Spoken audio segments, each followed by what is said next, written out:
विधान परिषदेच्या कोकण विभाग पदवीधर मतदारसंघाच्या द्विवार्षिक निवडणुकीची मतमोजणी नेरूळ येथे पार पडली। नेरूळ येथील आगरी कोळी संस्कृती भवन येथे हा मतमोजणीचा कार्यक्रम संपन्न झाला। मतमोजणीसाठी एकूण 42 टेबल या ठिकाणी ठेवण्यात आले होते। या निवडणुकीत एकूण 1,43,297 मतदारांनी मतदान केलं होतं। त्यापैकी 1,32,071 मते ही वैध ठरली तर 11,226 मते ही अवैध ठरली। जिंकून येण्यासाठी 66,036 इतक्या मतांचा कोठा ठेवण्यात आला।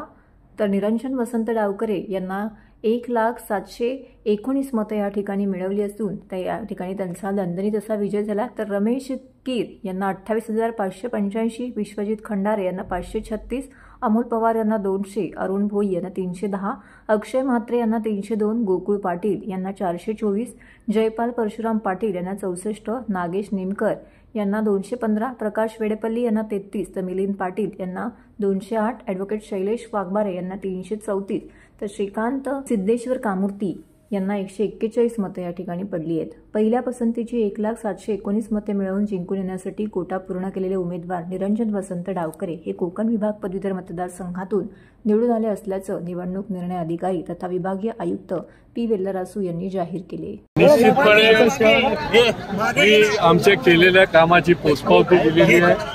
मी सगळ्या पदवीधर मतदारांचं अभिनंदन करतो, धन्यवाद देतो की त्यांनी आमच्यावर पुन्हा एकदा विश्वास टाकला आणि कुठलाही नॅरेटिव्ह जो आहे तो या कोकण मतदारसंघामध्ये कोणाचा चालला नाही आणि पहिल्या फेरीमध्ये निवडून आले।